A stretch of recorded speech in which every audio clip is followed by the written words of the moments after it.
নামাজ পড়া অবস্থায় সেজদার জায়গায় ফু দিয়ে নামাজ পড়া যাবে কিনা? নামাজ পড়া অবস্থায় অনেকে সেজদার জায়গায় বেশি ধুলাবালি দেখলে একটা ফু দিয়ে নেয়, অনেক সময় দুই তিনটাও দেয় ফু। এই ফুটো দিয়া এরপরে সেজদা যায়। এরকম লোক আছে না? নাই?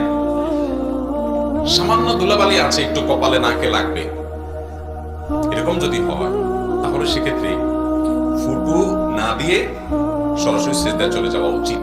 কারণ ফু দেওয়া এটা নামাজের ভেতরকার কাজ না বাইরের কাজ? নামাজের মধ্যে যা যা করা লাগে এর মধ্যে কি ফু দেওয়া বলতে কিছু আছে? নাই। তাহলে তো নামাজের কাজ না, এটা নামাজের বাইরের কাজ। নামাজের মধ্যে নামাজের বাইরের কাজ করা যাবে না।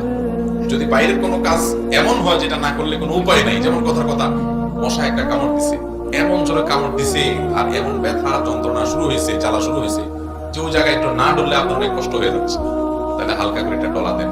যদি একটা মাইর দেওয়া লাগে একটা মাইর দেন, এতটুকু করতে পারেন।